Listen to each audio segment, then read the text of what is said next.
ኢትዮጵያ ውስጥ ሲሰራ የነበረው የኢኮኖሚ ሪፎርም ዋነኛ ከሚባሉ ዓላማዎች ውስጥ አንደኛው የማክሮ ስብራትን ማረቅ ነው። የማክሮ ኢኮኖሚ የገጠመውን ተግዳሮት፣ የገጠመውን ስንክሳር፣ የገጠመውን ፈተና ደረጃ በደረጃ መቅረፍ ነው አንዱ ዓላማው። ሁለተኛው ግብርና መር የሚባለው የእድገት አቅጣጫ ካለንበት አረንቋ ሊያወጣን ስለማይችል ብዝሃ ዘርፍ እና ብዝሃ ተዋናይ የኢኮኖሚክ አቅጣጫን በመከተል ጥራት ያለው እድገትን ማረጋገጥ ነው።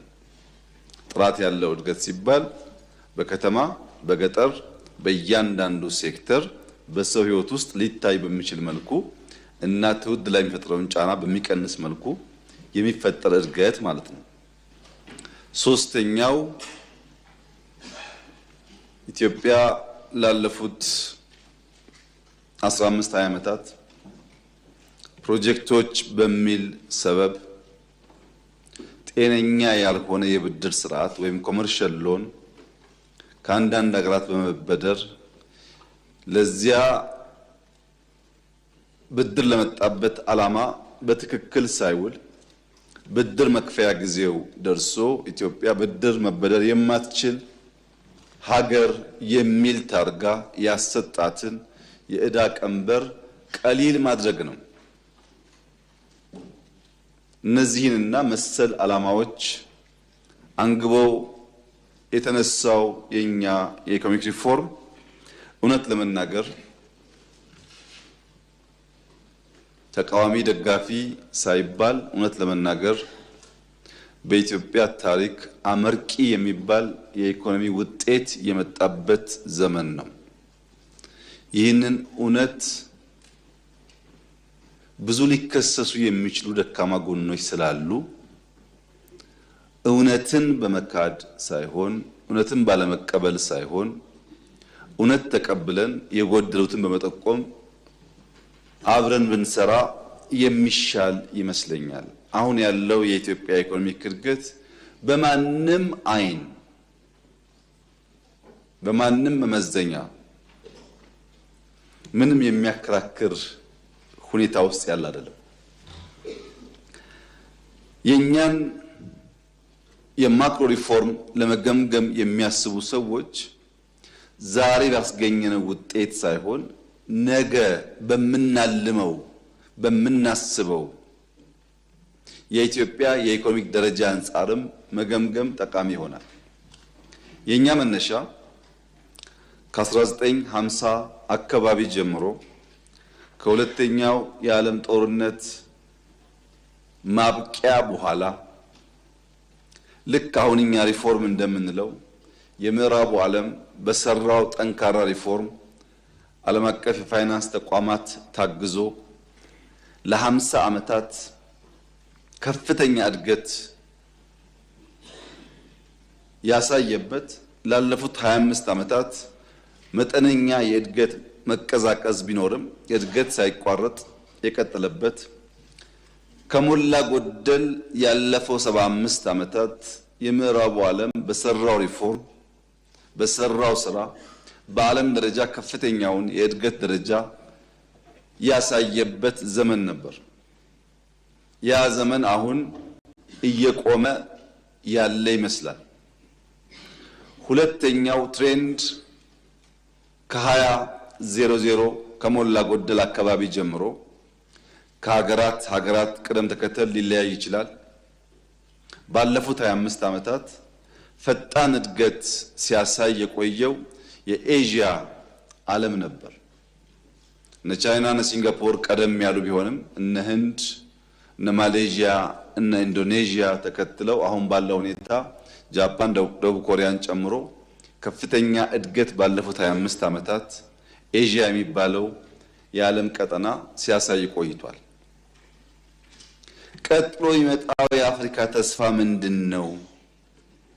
ይሄ የኤዥያ እድገትስ እስከመቼ ይቀጥላል? ልክ እንደ ምዕራቡ 75 ዓመት የሚቀጥል ከሆነ ሌላ 50 ዓመት መጠበቅ አለብን። በሚቀጥለው እድገት ውስጥ ለመቀራመት ዋና ጊዜንና የሀብት ልክ የሚወስኑ ፋክተሮች ምንድናቸው? እነሱን ለይተን ትውልድ ላይ ካልሰራን በቀር የዛሬው ደህንነት የትናንትናው ዕዳ እኛ ላይ ሳያበቃ ወደ ልጆቻችን ሊሸጋገር ይችላል። ይሄ እንዳይሆን የኛ ሪፎርም በሚቀጥሉት ዓመታት እድገት ማስመዝገብ ብቻ ሳይሆን አፍሪካ ውስጥም ቀጣይ ተስፋ እንዳለ የሚያመላክት መሆን አለበት የሚል መነሻ ይዞ ሲሰራ ነበር። በዓለም አቀፍ ግመታ በ2050 የዛሬ 25 ዓመት ገደማ የዓለም ሕዝብ 9.8 ቢሊየን ይደርሳል ተብሎ ይገመታል። ከሞላ ጎደል 10 ቢሊየን ማለት ነው። ከዚህ ውስጥ 2.5 ቢሊየን ሕዝብ የአፍሪካ ሕዝብ ነው። በዓለም ውስጥ ካሉ 4 ሰዎች አንዱ አፍሪካዊ ነው ማለት ነው። የሕዝብ ቁጥር በስርዓት ከተመራ በስርዓት ከተገራ ለኢኮኖሚክ እድገት አይተኬም ይናል። ቁጥር ብቻ ግን አይደለም። በ2035 የዛሬ 10 ዓመት ገደማ አፍሪካ ተጨማሪ 450 ሚሊዮን ሰዎች ወጣቶች ለስራ ዝግጁ የሆኑ ኃይሎች ወደ ዓለም የሥራ ገበያ ትቀላቀላለች። አሁን ካለው ጋር ሲደመር 1.1 ቢሊዮን የሚጠጋ ወጣት አፍሪካዊ ማልማት መስራት የሚችል ይሆናል። በአንዳንዶች ግምት ከዛሬ 10 ዓመት ጀምሮ ያለው የአፍሪካ ወርኪንግ ፎርስ ዓለም ላይ ያለው ወርኪንግ ፎርስ ተደምሮ ሊተካከል ይችላል ይላሉ።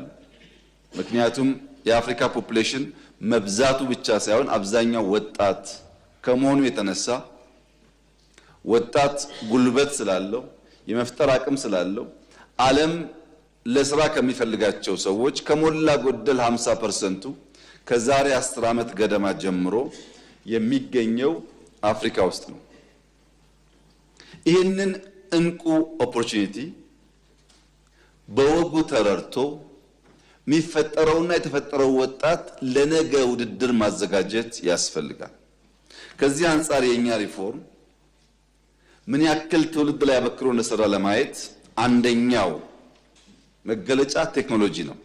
ከአምስቱ ብዝሃ ዘርፎች የእድገት ምሰሶዎች አንደኛው ቴክኖሎጂ የሆነበት ዋናው ምክንያት ያለመመድ ዛሬ ውጤቱን በበቂ ደረጃ ባናይም ለትውልድ ነገ ካለው ፋይዳ አንጻር ከዚህ አንጻር ኤአይ መውሰድ ይቻላል።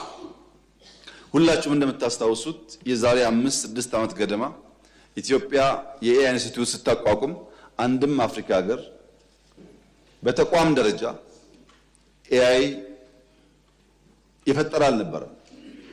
በሌላውም ዓለም ቢሆን በፕራይቬት ሴክተር ከሚነገረው ውጭ የመንግስታት ዋነኛ አጀንዳ አልነበረም። አሁን እንደሚነገረው አይደለም።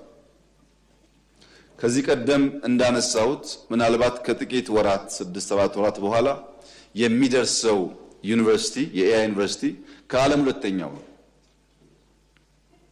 በዓለም ላይ እስካሁን አንድ ብቻ ነው ኤአይ ዩኒቨርሲቲ ያለው። ባለፉት ዓመት ተኩል ገደማ ጀምሮ የግንባታ ስራው ሲሰራ ቆይቶ በመጠናቀቅ ላይ ያለን ዩኒቨርሲቲው በሚቀጥሉ 6-7 ማለት ማክሲመም 1 ዓመት ውስጥ ስራ ይጀምራል።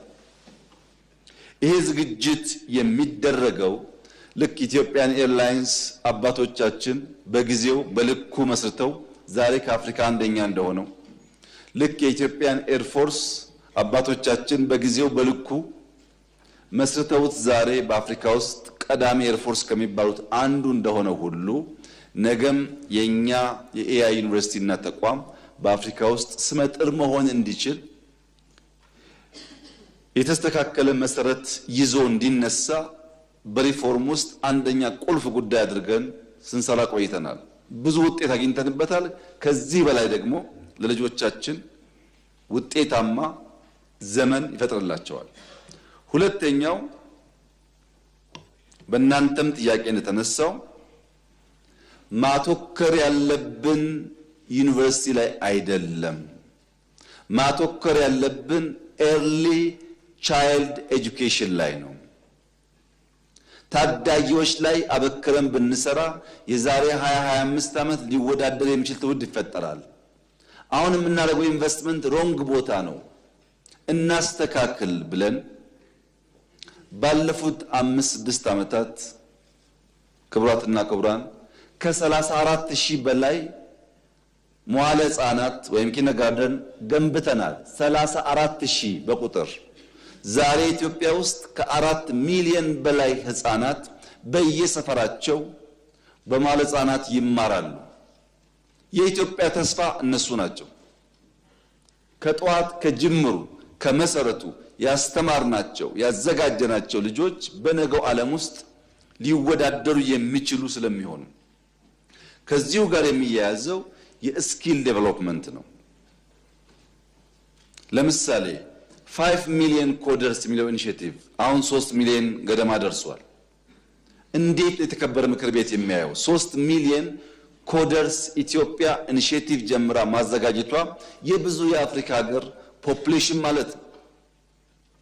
በዚህ ዓመት ምናልባት በሚቀጥለው ዓመት 5 ሚሊዮን ከደረስን በጣም ትልቅ ፖፑሌሽን ቴክኖሎጂ የሚጠቀም የተወሰነ አፕሊኬሽን የሚሰራ ፈጠርን ማለት ነው። ስኪልና እንደዚህ ያሉ ኢኒሺየቲቮች ትውልድ ላይ በቅጡ ከተሰሩ ነገ ባለው ውድድር ውስጥ ኢትዮጵያ ተገቢ ቦታዋን ትይዛለች ተብሎ ይታሰባል። ሶስተኛው ክሪቲካል ነገር የተከበረው ምክር ቤት እንዲገነዘብ የምፈልገው በ2050 አብዛኛው አፍሪካዊ አብዛኛው የዓለም ሕዝብ የተቀረው እንኳን ገስግሷል የቀረነው እኛንን ከተሜ ይሆናል። ከተሜነት ይስፋፋል። ይህ አይቀሬ ጉዳይ ነው። በኢትዮጵያ በከተሜነት ግንባታ በኮሪደር ልማት እየመጣ ያለው ለውጥ የማይታየው አንድ ዜጋ ካለ ያሳዝናል። አዲስ አበባ ብቻ አይደለም፣ በመላ ሀገሪቱ እንቅስቃሴው አለ። ስንጀምር ምናል ሃምብል ቢግኒንግ ነው። ከቢሮ እንጀምራለን፣ ከግቢ እንጀምራለን፣ ከአዲስ አበባ እያል እናሰፋለን ብለናል። በገባነው ቃል መሰረት ከቢሮ የጀመርነው ስራ አሁን ብዙ ከተሞችን ነክቷል። ለምን? በየከተማው በእቅድ በፕላን የሚመራ የሚሰራ የሚኖርበት ከባቢ ካልፈጠርን በቀር ወደ አንድ ከተማ ሁሉም ሰው ከመጣ ሲጀመርም በቂ ፕላን በቂ ኢንፍራስትራክቸር ስላልነበረው በእንቅርት ላይ ጆሮ ደግፍ እንዲሉ ችግሩን እያባባሰው ስለሚሄድ ትልቅ ፖፑሌሽን ያለው ሀገር ስለሆነ በርከት ያሉ ከተሞች መፍጠር ከተሜነት እየተፈጠረ ሲሄድ በከተማ ውስጥ ጤናማ ህይወት መኖር የሚችሉ ካባቢያቸውን የሚወዱ በሰላም ወጥተው የሚገቡ በቂ ሰርቪስ የሚያገኙ ዜጎች ይበራከታሉ ማለት ነው።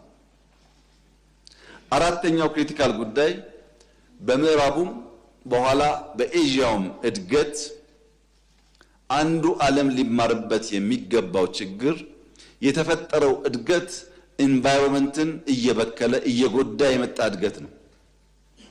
በአንድ በኩል እድገት አለ፣ በሌላ በኩል ደግሞ ልጆቻችን ዋጋ ያስከፍላል። ለምሳሌ አሁን እያደጉ ካሉ ሀገራት አንዳንዶቹ ከጂዲፒያቸው ከ9% ያላነሰ በዚሁ ክላይሜት በተፈጠረ ችግር ምክንያት የሚጎዱ አሉ። አንዳንድ አውሮፕላን ማንሳት የማይችሉ መንቀሳቀስ የማይችሉ ከተሞች አሉ ኤዥያ ውስጥ። ፖሉሽን በሩቅ የምንጠብቀው ሳይሆን በቅርበት ኢኮኖሚያቸውን እንቅስቃሴያቸውን እየገታ ያሉ ሀገራት አሉ። ያ ችግር በእኛ ልጆች እንዳይደገም ከኢንቫይሮንመንት ጋር ኮኤግዚስት ማድረግ እንድንችል እየጠፋ ያለውን ግሪነሪ በግሪን ሌጋሲ እየተበላሸ ያለውን ሪቨር በሪቨር ሳይድ እየቀየር እድገቱ ተፈጥሮን ሳያበላሽ መፈጠር አለበት። ያ ከሆነ ነው አስተማማኝ እድገት ሊሆን የሚችለው በሚል ነው የሪፎርም ስራ የነበረው። በኤአይ እና ቴክኖሎጂ ያመጣነው ውጤት ማንም ሰው ሊያየው ሊዳስሰው ይችላል። በኤርሊ ቻይልድሁድ ኤጁኬሽን ያመጣነው ውጤት ማንም ሰው ስትሰማሩም በየአካባቢዎች ማየት ትችላላችሁ። በግሪን ሌጋሲ ያመጣነው ውጤት የሚጨበጥ የሚታይ ዓለም እውቅና የሰጠው ነው። ከተሜነት ላይም እንዲሁ። ይህ ሁሉ ስራ ሲደመር የሚያሳየው የኛ መንግስት የትናንትናን ዕዳ ለመቀነስ ብቻ ሳይሆን ዛሬ እድገት ለማረጋገጥ ብቻ ሳይሆን ልጆቻችን ነገ ቀና ብለው ከስደት ተቆጥበው በሀገራቸው በኩራት መኖር የሚችሉ ዜጎች የማፍራት ትልምና ፍላጎት በእውቀትና በእቅድ ገብቶን እየሰራን እንዳለን ያመለክታል። በእውቀት ውጤቱን በጋራ የምናየው ቢሆንም ከዚህ አንጻር ባለፈው ዓመት በ2025 በዓለም ላይ 10 ፈጣን እድገት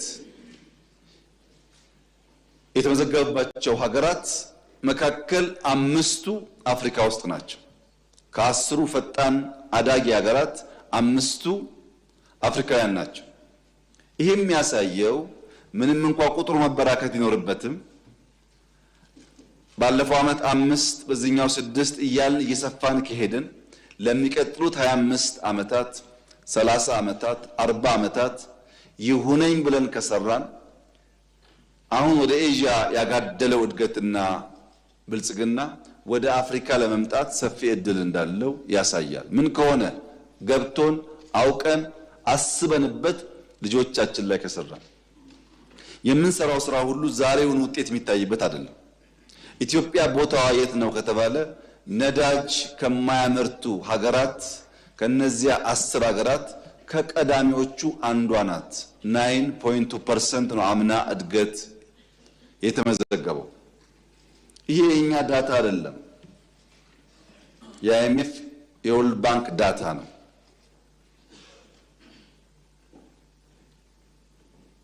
አምና የተመዘገበው እድገት ብቻ ሳይሆን ዘንድሮ በ2026 እንደ አይኤምኤፍ ፕሬዲክሽን ከሆነ አፍሪካ በሞደርን ሂስትሪ ለመጀመሪያ ጊዜ ከኤዥያ የላቀ እድገት በአፍሪካ ሊመዘገብ እንደሚችል አይኤምኤፍ ተንብዮአል። በጂዲፒ ያለው ግሮዝ የአፍሪካ በ2026 ከኤዥያ ካለው እድገት በታሪክ ለመጀመሪያ ጊዜ የተሻለ እንደሚሆን ገምቷል። ይህ አጠቃላይ ጂዲፒ ሳይዙን ሳይሆን ካለው ሳይዝ ያለው እድገት ማለት ነው። ሳይዙ ረጅም ጊዜ ይፈልጋል እዛ ለመድረስ። የኢትዮጵያን ብንወስድ በዚህ ዓመት የነበረን እቅድ እና ለፓርላማው ያስገባነው 9.2% እድገት እናመጣለን ብለን ነበር። ነገር ግን በ6 ወር ያመጣነው ውጤት ገምግመን ከዚያ በላይ ማደግ ስለምንችል ወደ 10.2 እናሻሽለው ነው ያልነው። ኦሪጂናል እቅዳችን 10 አልነበረም። አይኤምኤፍ ምን አለ? የኛ ኦሪጂናል እቅድ 9.2 ነው። አይኤምኤፍ የኢትዮጵያ እድገት የ2026 9.3% ይሆናል ብሎ ተንብዮአል። ኦሪጂናል ካቀድነው በ0.1% የተሻለ ማለት ነው። አሁን ካሰብነው 10.2 ደግሞ ከ1% በታች በእኛና በአይኤምኤፍ መካከል የትንበያ ልዩነት አለ። የተከበረው ምክር ቤት ላለፉት 20-30 ዓመታት ኢትዮጵያ አድጋለው ብላ ያስቀመጠቻቸውን ትንበያና የአይኤምኤፍን የ20 ዓመታት ከኢትዮጵያ እድገት ትንበያ ጋር ያለው ልዩነት መለስ ብሎ ማየት ይችላል። ሚኒመም 2% ዲፈረንስ ነበር። ሚኒመም አንድም ጊዜ ከ1% ያነሰ ትንበያ በእኛና በአይኤምኤፍ መካከል በታሪክ ውስጥ ኖሮ አያውቅም። ሁሌም 2 እና ከዛ በላይ በትንበያ ዲፈረንሶች ነበሩ። ዘንድሮ ግን ከ1% በታች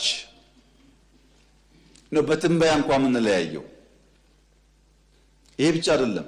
በቅርቡ በነበረው የቦርድ ግምገማ በኢትዮጵያ የተካሄደው ሪፎርም ከሚጠበቀው የላቀ ውጤት ያስገኘ ይበል ይጠንክር የሚባል ብሎ በይፋ ሪፖርት አውጥቷል። ይሄም በየዌብሳይቱ የሚገኝ ስለሆነ የተከበረው ምክር ቤት ማየት ይችላል። የጋራ ሪፖርታችንን ሪፎርሙ ያጠነጠነበት ያተኮረበት ዋናው ኤሪያ አንደኛ ናሽናል ባንክ በመንግስት ብቻ ሳይሆን በፋይናንሻል ሴክተር ብቻ ሳይሆን በሌሎች ፓርትነሮችና ኢትዮጵያ ውስጥ ኢንቨስት ማድረግ በሚፈልጉ ኃይሎች የሚታመን ነፃ ጠንካራ ተቋም እናድርገው የሚል የሪፎርሙ አንዱ እምብርት ነው። ሁለተኛ የፋይናንሻል ሴክተር አጠቃላይ በኢኮኖሚ ያላቸው ሚና አነስተኛ ስለሆነ በጥቂት ሰዎች ዙሪያ የሚሽከረከር ስለሆነ ፋይናንሻል ዲፕሪንግ ለማረጋገጥ ቴክኖሎጂ የሚጠቀሙ አሰራራቸው የዘመነ የፋይናንሻል ሴክተሩ ሰፋ ያለን ኤሪያ የሚሸፍን ፋይናንሻል ኢንክሉዥን የሚያረጋግጥ እናድርገው ነው። ሶስተኛው ብዙ ኢንቨስትመንት ላይ መዋል ሲገባቸው ኢንቨስት የማይደረጉ ሀብቶች ስላሉ የስቶክ ማርኬት ስርዓት ፈጥረን በኢትዮጵያ ውስጥ ከኢንቨስትመንት ውጭ የሆኑ ሀብቶች ወደ ስቶክ ማርኬት እንዲገቡ በማድረግ ደረጃ በደረጃ ደግሞ የውጭ ባለሀብቶችን በስቶክ ማርኬት አማካኝነት ሀብታቸውን ወደ ኢትዮጵያ እንዲያፈሱ ማድረግ አለብን ነው። በሶስቱም የተሟላ ደረጃ ደርሷል ባይባልም አመርቂ ውጤት እየመጣ ይገኛል። የማክሮ ሪፎርሙ ከፍተኛ ድፍረት የተሞላበት በነበርንበት አጠቃላይ ስብራት ውስጥ ለማድረግ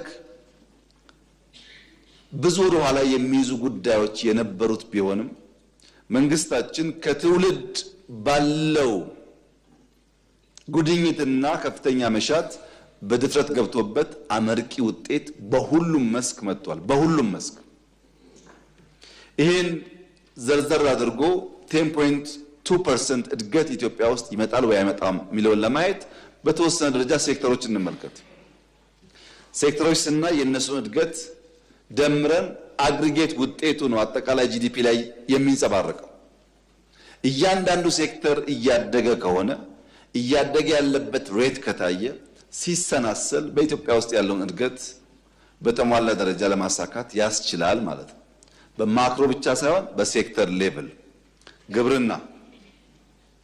ግብርና የዚህ ዓመት እቅዳችን እንደምታስታውሱት 7.3% እድገት እናረጋግጣለን።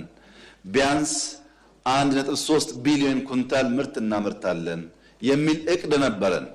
የዓመቱ እቅዳችን ይሄ ነው።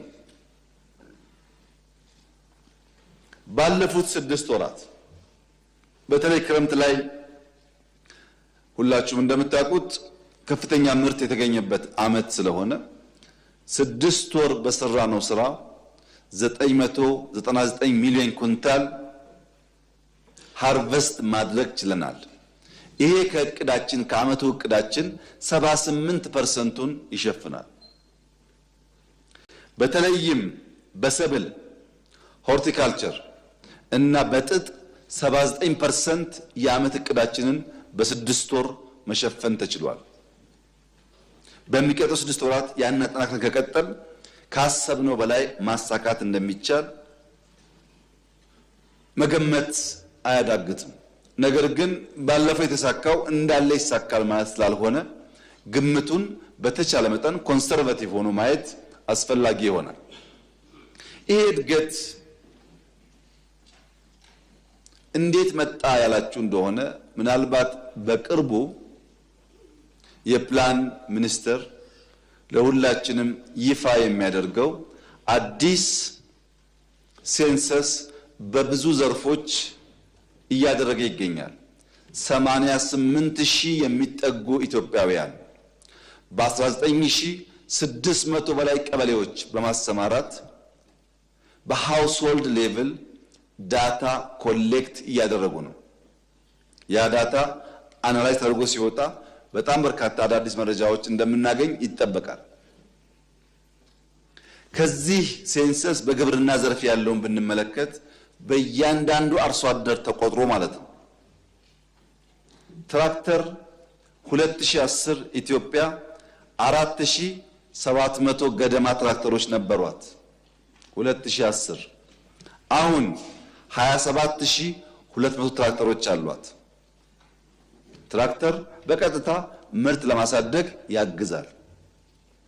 ሁለተኛ ኮምባይነር 2010 338 ገደማ ነበራት። ዛሬ 8700 ኮምባይነር ኢትዮጵያ ውስጥ አለ። ይሄ ተቆጠረ ማለት ነው። ይሄ ምርትን በፍጥነት ለመሰብሰብና የሚባክነውን ለመታደግ ያግዛል። ከሁሉ በላይ ደግሞ በግለሰብ አርሶ አደሮች ስራ ላይ የሚውል ፓምፕ 2010 ኢትዮጵያ 6000 ገደማ ፓምፖች ነበራት። ዛሬ ኢትዮጵያ ውስጥ 280,000 ፓምፕ አለ። ከ6000 280,000 ፓምፕ ምን ሊያመጣ እንደሚችል በቤተሰብ ደረጃ እናንተ ገምቱት። በዚህ ሴንሰስ ኮመርሻል ፋርሚንግን ሳይጨምር በግለሰብ አርሶ አደሮች በክላስተርና በቴክኖሎጂ አጠቃቀም የመጣው እድገት በጣም ከፍተኛ ነው። በጣም ከፍተኛ ነው። አጠቃላይ ውጤቱ ሲደርስ የሚገለጽ ቢሆንም ይሄ ብቻ አይደለም። ማዳበሪያ ላይ ኦርጋኒክ ማዳበሪያ ከአንዳንድ የግብርና ተረፈ ምርቶች በከባቢ የማምረት ኮምፖስት የማዘጋጀት ልምምዱ ከጊዜ ወደ ጊዜ እያደገ ስለመጣ በአካባቢ ጥበቃ ላይ የሚደረገው የእርከን ስራ ሁላችሁም እንደምታውቁትና እንደመራችሁት እየሰፋ ስለመጣ ራሱ ግሪን ሌጋሲም ለአካባቢ ጥበቃ ከፍተኛ ሚና ስላለው ከዚህ ቀደም የማይታረሱ በሚሊዮን ሄክታር የሚጠጉ መሬቶች ወደ እርሻ በመጨመራቸው የበጋ እርሻ ሌማት ያልናቸው ኢኒሼቲቮች ተደማምረው ኢትዮጵያ ውስጥ ያለውን የግብርና ሂደት በከፍተኛ ደረጃ አሻሽለዋል። አሁንስ ምን ያደረግን ነው?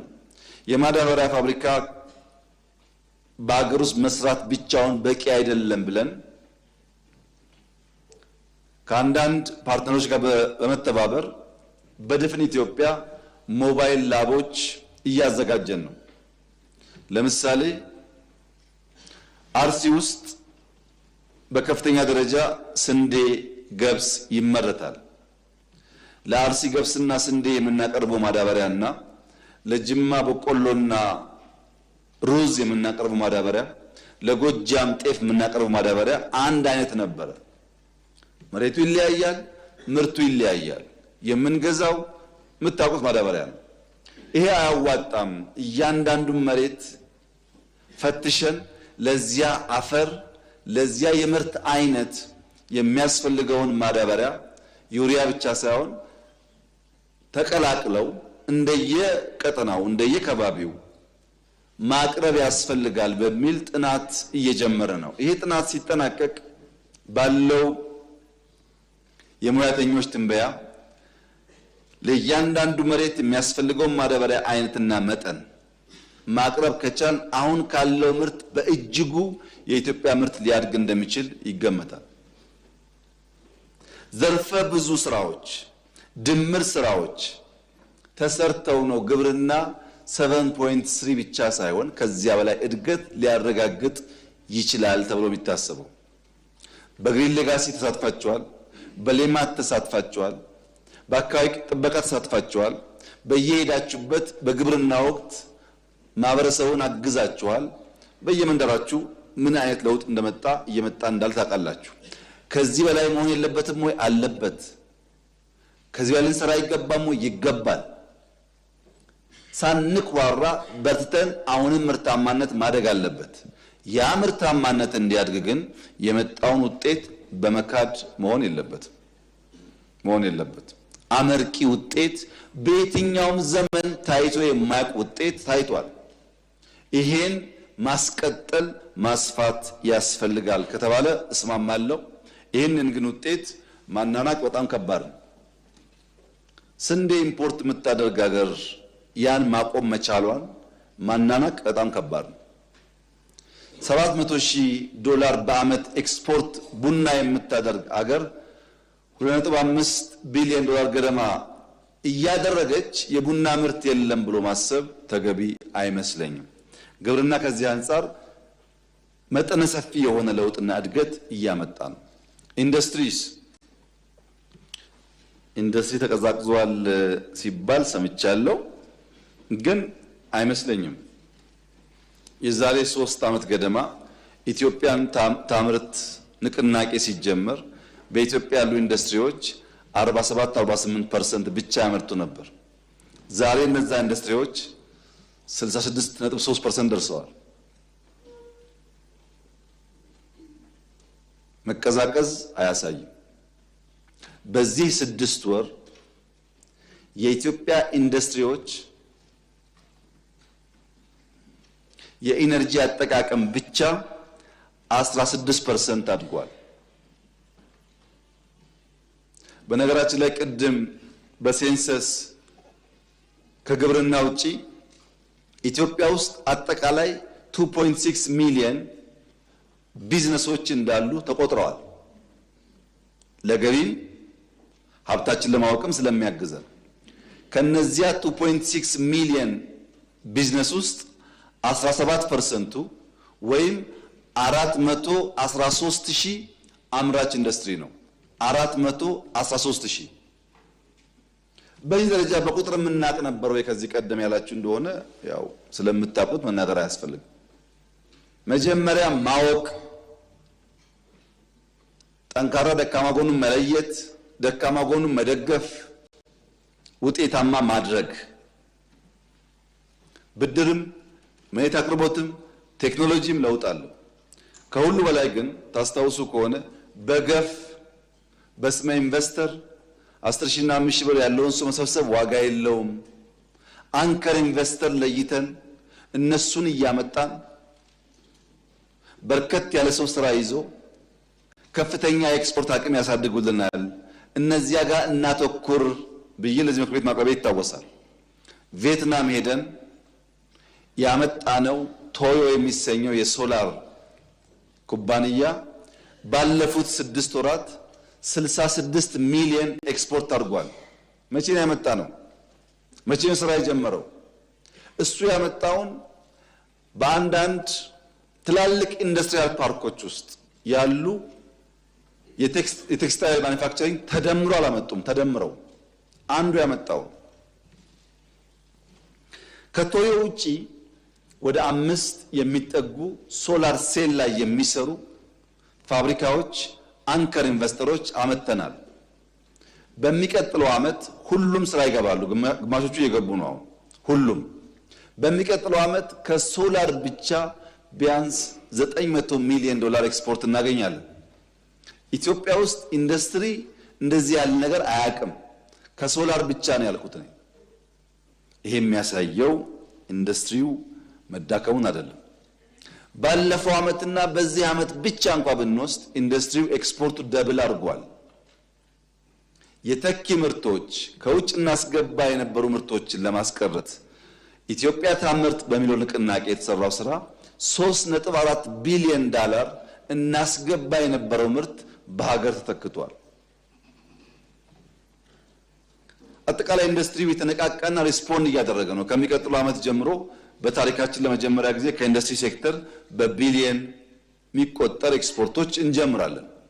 በዚህ አመትም ቢሆን አመቱ ሲጠናቀቅ በእርግጠኝነት አምና ኢንዱስትሪ ካደረገው ደብል ኤክስፖርት እናደርጋለን ከተኪ ምርት ውጪ። ሶስተኛው በብዝሃ ዘርፍ ያስገባነው ማዕድን ነው። ማዕድን ምን ያመጣ እንዳለ ታውቃላችሁ? በዚህ 6 ወር 30% እድገት አለው የማዕድን ገቢ 30%። ብረት 36% ጨምሯል። ሲሚንቶ 28% ጨምሯል። ሲሚንቶና ብረት የጨመረው በርከት ያሉ ቤቶች ካልተገነቡ ምን ላይ የዋለ ነው? ኢትዮጵያ ውስጥ አሁን የቤት ግንባታ ከድሮ ያነሰ ነው ይባላል። ረግፍ ነው፣ ግድ የለም ተው። አይበቃም እንፍጠን፣ ቤት በጣም ችግር ነው ከተባለ እውነት ነው። ግን በገጠርና በከተማ እየተገነባ ያለው ቤት ተቀዛቅዟል የሚያስብል አይደለም።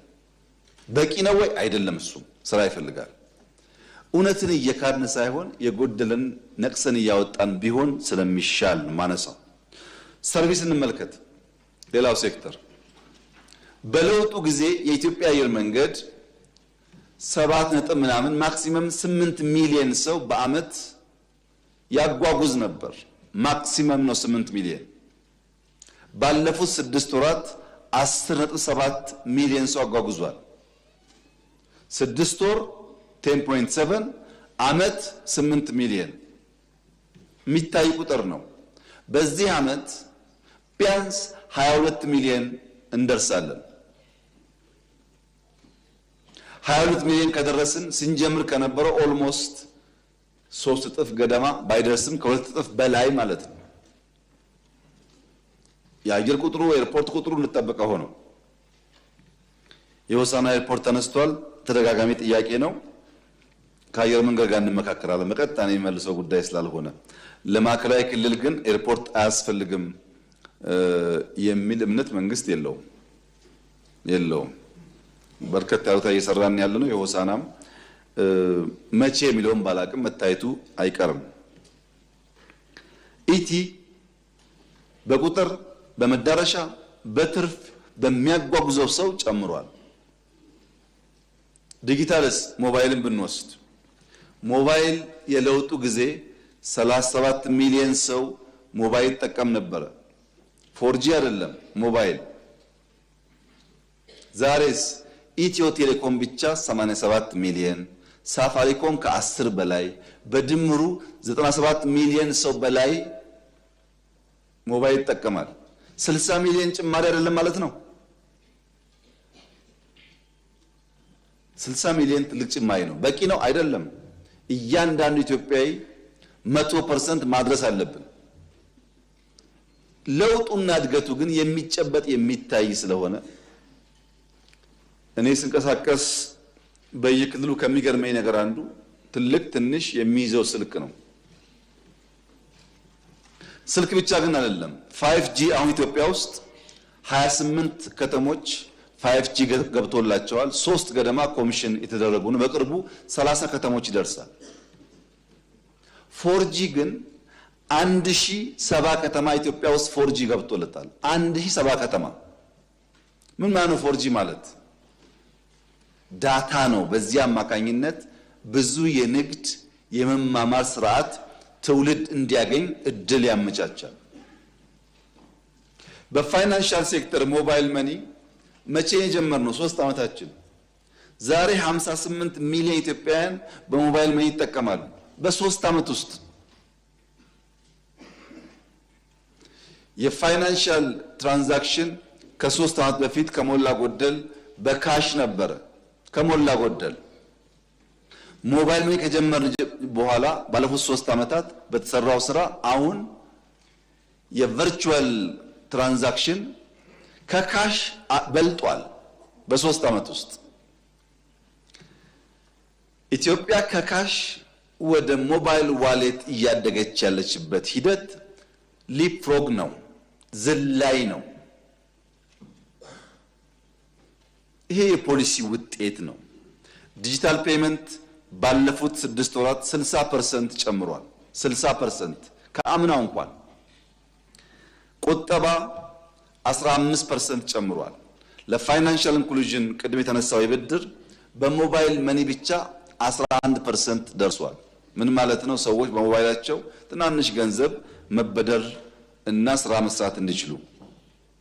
በስታርታፕ ያለው እንቅስቃሴ በየተቋማት ታውቃላችሁ። ህንፃ ገንብተን ልጆች ሰብስበን ስራቸውን እንዲያሳዩ እጃቸው እንዲፍታታ የሚደረገውን ጥረት በፋይናንሻል ኢንክሉዥን የሚዳረሰው ብድር በበቂ ደረጃ ገጠሩን ያማከለና የሰፋ ነው ወይ ያላችሁ እንደሆነ ገና ብዙ ይቀረናል። ከዚህ አንፃር ጥያቄው ትክክል ነው። ለውጥ የለም አይደለም። በሞባይል መኒ ብቻ 11% አድጓል። ነገር ግን ከዚያ በላይ መስፋት አለበት። ፋይናንሻሊ ዲፕኒንግ ካላስፋፋን በቀር ፋይናንሻል ኢንክሉዥን ካላረጋገጠን በቀር የምናስበውን ብልጽግና በሁሉም ጫፍ ለማምጣት እንቸገራለን። ውጤቱ ግን አመርቂ ነው።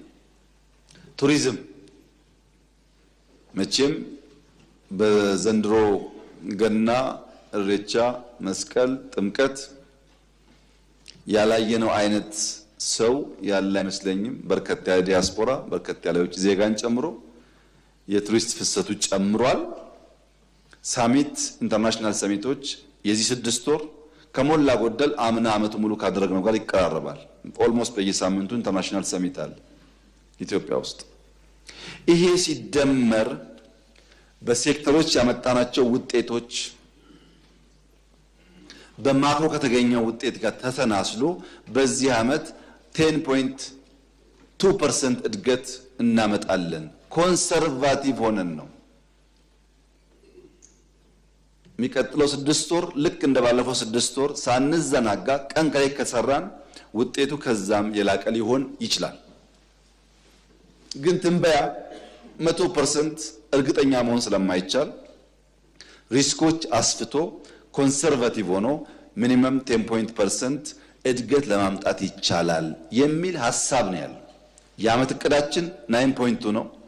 የ6 ወር አፈጻጸማችን ግን ወደዚህ ለጠጥ አርጎ ለማቀድ የሚያስችል አስቻይ ሁኔታ እንዳለ በመገንዘብ ነው። ገቢና ወጪያችንን እንመልከት። አንዱ መታየት ያለበት እሱ ነው። በዚህ ዓመት ገቢ አሻሽለን 1.2 ትሪሊየን መድረስ አለብን የሚል እቅድ አቅርበንላችኋል። 1.2 ትሪሊየን የዓመቱ እቅዳችን ነው። በ6 ወር የፈጸምነው 709 ቢሊየን ነው። ያለፉት 25 ቀናት 85 ቢሊየን ሰብስበናል። ይሄን 5 ቀን ጨምሮ የ7 ወሩ 810-15 ቢሊየን ገደማ ይገመታል። የ8 ወሩ የ7 ወሩ 800+ ቢሊየን ከሆነ 1.2 ማለታችን ያንሳል። ትንሽ እንጨምር፣ እናስፋ፣ ቢዝነስ እየለየን ነው ብለን በፌደራል 1.5 እናድርስ። በጣም አምቢሺየስ የሆነ እቅድ ነው። ከ1.2 1.5 በጣም ከባድ ነገር ነው እንደምታውቁት። ግን ያው ፑሽ ማድረግ ስለሚያስፈልግ በክልሎች ቢያንስ 1 ትሪሊየን ይሰብሰብ ሲደመር 2.5 ትሪሊየን ከደረስን ከጂዲፒያችን 9% ገደማ እንደርሳለን። ባለፈው ታስታውሳላችሁ 7 አካባቢ ነን ብያለሁ። እመርታ ያመጣል ማለት ነው። ከሰብሳሃራስ ገና ነው 15% በላይ ስለሆነ ይቀራል ገና አሁን ገቢ። ይሄ በምን መጣ ያላችሁ እንደሆነ ቅድም እንዳነሳሁት 2.6 ሚሊዮን ቢዝነስ አክሮስ ዘ ካንትሪ በቤት ለቤት ተቆጥሯል። ከዚህ ውስጥ 400 ምናምን ሺህ ገደማ ኢንዱስትሪዎች ተለይተዋል። ማኒፋክቸሪንግ ከዚህ ቀደም የነበረውን የታክስ ወራ ለመከላከል ያግዛል። ኦቶሜሽን ላይ የተሰራው ስራ፣ ቤዝ ማስፋት ላይ የተሰራው ስራ፣ ይሄ ተደማምሮ ገቢያችን በምናስበው ልክ እያደገ ከመጣ በገቢና ወጪ መካከል ያለውን ክፍተት ደፍሲት እየሞላ ይሄዳል ማለት ነው። ገቢያችን ከእቅዳችን በላይ ከሆነ በእያንዳንዱ ሴክተር ያለው ውጤት ከእቅዳችን በላይ ከሆነ ያ ደግሞ የመጣው በወጪ ብዛት ነው እንዳይባል ወጪ ላለፉት 6 ወራት አቅደን የነበረው 801 ቢሊዮን ብር ነው እቅዳችን። ያወጣነው 48.5% ገደማ ነው። 100% አላወጣንም። ገቢ ግን ካቀድነው የላቀ አስገብተናል። በወጪ ኃይል አይደለም ያ ገቢ የመጣው ማለት ነው። ወጪ ላይ አሁን ተጨማሪ ስራ የሚያስፈልገን ቢሆንም ዴፊሲት እንዴት ሞላን ነው ሌላው ጥያቄ። ናሽናል ባንክ ቅድም ባልኩት መሰረት ኢንዲፔንደንት ሆኖ በፋይናንስ ህግ መመራት ይጀምር ብለን አምና ከናሽናል ባንክ ሳንበደር አመቱ እንደጨረስ ነው። በዚህ አመትም ዴፊሲት የተሞላው ከልማት አጋሮችና በትሬጀሪ ቢል ብቻ ነው። በትሬጀሪ ቢል እና ከልማት አጋሮች እየሞላ ከሄደ ዴፊሲቱን በኢንፍሌሽን ላይ ያለው ጫና ይቀንሳል ማለት ነው። ይሄም መልካም ጅማሮ መልካም ውጤት እንደሆነ ማየት ያስችላል። ከዕዳ ጋር ተያይዞ ለተነሳው ጥያቄ የተከበረው ምክር ቤት በተለይም የፋይናንስ ዘርፍ የሚከታተለው ቋሚ ኮሚቴ በዝርዝር እንደሚያውቀው ይህ ለውጥ፣ ይህ መንግስት፣ ይህ ሪፎርም ይደነቅ ከሆነ ምስጋና ይቸረው ከሆነ ክብር ይገባው ከሆነ አንዱ ክብር የሚያሰጠው ስራ እዳ ላይ የሰራው ስራ ነው። እኛ ስንመጣ እኮ ለኢትዮጵያ አታበድሩ፣ ብድር ወስዳ ለመክፈል የሚያስችል ብቃት የላትም፣ ቀይ ናት የሚል ስያሜ የተሰጠበት ዋናው ምክንያት ካገኘነው ሁሉ ተቋምም መንግስትም ኮመርሻል ሎን እየሰበሰበ ስራው አይሰራም፣ ፕሮጀክት ማስፈጸም አንችልም፣ መቆጣጠር አንችልም፣ ኮራፕሽን በዛው ልክ ነው። በዚያ ምክንያት ከፍተኛ ችግር ነበር። ከለውጡ በኋላ እስከ ዛሬ ድረስ ላለፉት 7+ ዓመታት $1 ኮመርሻል ሎን ኢትዮጵያ አልተበደረችም። $1። ይህ ከፍተኛ ምስጋና የሚገባው ጠንካራ የፖሊሲ አቅጣጫ ነው።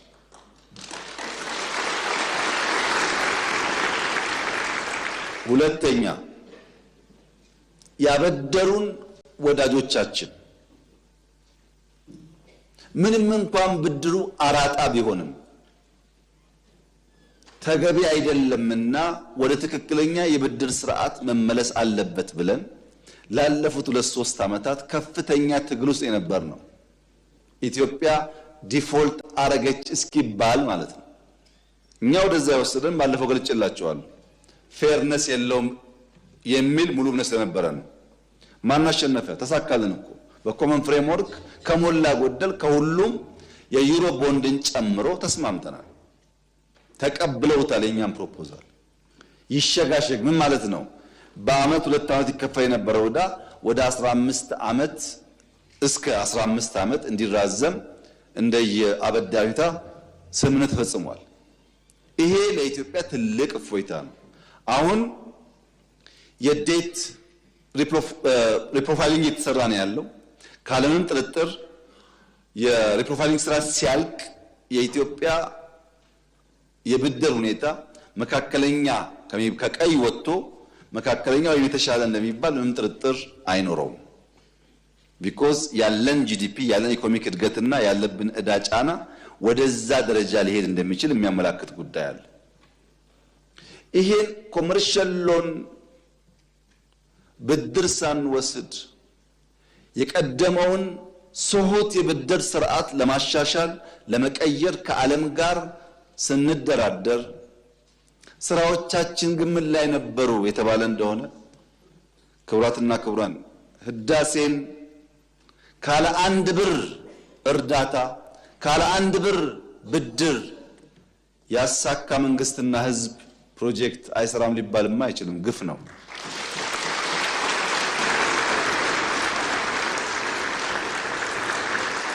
በህዳሴ ላይ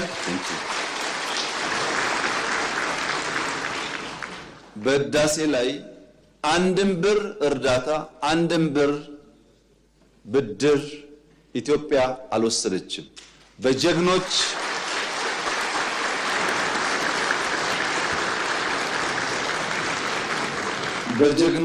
ኢትዮጵያውያን ቁርጠኛ አቋም በአገር ውስጥም በሀገር ውጭ ያሉም ኢትዮጵያውያን በቁርጠኝነት ጨክነው በጋራ ቆመው ስለሰሩ የተከወነ ፕሮጀክት ነው።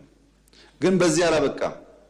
ህዳሴ ከአፍሪካ አንደኛውን ሰርተናልና ሌላ ያስፈልግም እንኳን አለች ኢትዮጵያ። በአፍሪካ 3ኛ የሆነውን ኮይሻ እየገነባን ያለነው የንፋሱን ሳልጨምር በርካታ ፕሮጀክቶች ይሰራሉ። ፕሮጀክት ቆሟል፣ ሜጋ ፕሮጀክት የለም ለተባለው እውነት ነው። ፕሮጀክት የለም፣ ግን ከአፍሪካ አንደኛው ኤርፖርት ኢትዮጵያ ውስጥ ተጀምሯል።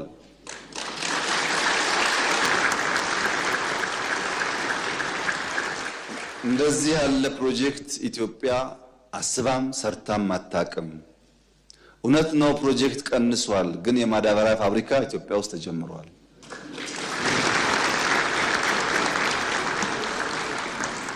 ፕሮጀክት ቀንሷል። የጋዝ ፌዝ 1 ጨርሰን ፌዝ 2 እና ሪፋይነሪ እየሰራን ነው። በሜጋ ፕሮጀክት በሜጋ ፕሮጀክት፣ በፕሮጀክት ክትትል፣ በፕሮጀክት አፈጻጸም፣ በፕሮጀክት አመራር እንኳን ኢትዮጵያ ውስጥ ድፍን አፍሪካ ገና ከኢትዮጵያ ይማራል። ድፍን አፍሪካ። ክቡራትና ክቡራን፣ 7 ቀን ቀንና ማታ በየጥሻ ውስጥ የምንዞረው ፕሮጀክት ተጀምሮ ሳያልቅ እንዳይቆም ነው።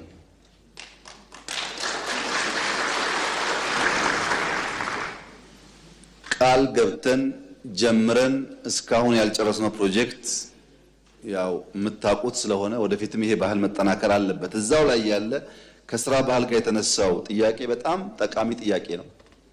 ነገር ግን መሻሻሎች አሉ። በተለይ ሴቶች ላይ። ሁለተኛ በሺፍት መስራት። አዲስ አበባ ውስጥ እኮ በ3 ሺፍት የሚሰራ ፕሮጀክት በጣም ብዙ ነው። ለይ 6 ሰዓት ወጡ እና ተመልከቱ። ክሬን ታያላችሁ፣ ላይት ታያላችሁ፣ የትራክ እንቅስቃሴ ታያላችሁ። ገጠር አካባቢ ስትሄዱ እኔ በቅርቡ ጅማ ሲሄድ አንዱ የገረመኝ ነገር የጅማን የኮሪደር ስራ የላንድስኬፕ ስራ 80-90% የሚሰሩ ሴቶች ናቸው። ይሰራሉ፣ ቤተሰብ ያግዛሉ። ወንዶች ብርቶች ናቸው፣ ይቅማሉ፣ ከተሰራ ይሻማሉ። ይሄ የቃሙ ከሚሰሩ ሴቶች መሻማት መቀነስ አለበት። ግን የሥራ ባህል በተወሰነ ደረጃ ለውጥ እየታየ እንደሆነ ያመላክታል። እናጠናክረው። ይሄንን ጉዳይ ቀን ከየት እንስራ የሚለውን በደንብ የምንስማማበት ጉዳይ ይሆናል። ከዕዳ ጫና ውጭ ኤክስፖርት እንመልከት። ለዚህ ምክር ቤት በዚህ ዓመት ኤክስፖርት እናደርጋለን ብለን አቅደን በእቅድ ያቀረብንላችሁ $4.2 ቢሊዮን ከጉድስ ኤክስፖርት እናደርጋለን ነበር። እኛ ወግ ደርሶን ኤክስፖርት እንኳ ከእቅዳችን በላይ $5.1 ቢሊዮን በ6 ወር ማስገባት መቻላችን ይሄ የማያስደንቀው ኢትዮጵያዊ ስለ ኢኮኖሚ የሚያወራ ሰው ዝም ቢል ይሻለዋል። ዝም ቢል ይሻለዋል። ምክንያቱም ካቀድነው 120% ነው ያሳካነው። ኤክስፖርት ኦፍ ጉድስ ምን ማለት መሰላችሁ? አምናን ካልጨመራችሁ፣ አምና ስላደገ አምናን ካልጨመራችሁ ከአምና በፊት በነበሩ ዓመታት የዚህ 6 ወር የኤክስፖርት ገቢ $5.1 ቢሊዮን ኢትዮጵያ አስገብታ አይደለም አቅዳ አታውቅም። በአመት 5 ቢሊዮን አቅዳ አታውቅም። በ6 ወር ነው ያስገባ ነው። ይሄ ተሳክቶ ደብል አድርገን በሚቀጥለው 6 ወር ተደግሞ 10 እና ከዛ በላይ ቢሊዮን ብናስገባ ምን ማለት ነው? በታሪክ የመጀመሪያው ብቻ ሳይሆን ከአንድ ዓመት በፊት ከነበረው የ3 ዓመታት ኤክስፖርት በአንድ ዓመት ማለት ነው 3 ታይምስ ቢገር ማለት ነው። ይህንን ቁጥር ማየት የሚቸገር ሰው መኖር የለበትም።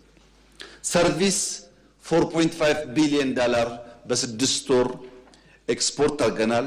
17% አድጓል። ሐዋላ $4.6 ቢሊዮን ገብቷል። 39% እድገት አለው። የውጭ ቀጥተኛ ኢንቨስትመንት ባለፉት 6 ወራት $2.3 ቢሊዮን ገደማ መጥቷል።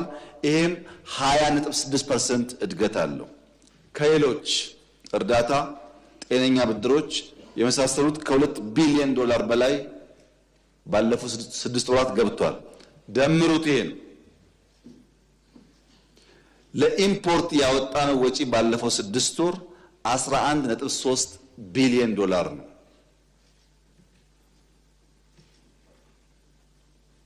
ባወጣነው ባስገባነው መካከል ፖዚቲቭ ትሬንድ የታየው በቢሊየንስ የታየው ባለፉት 6 ወራት ነው።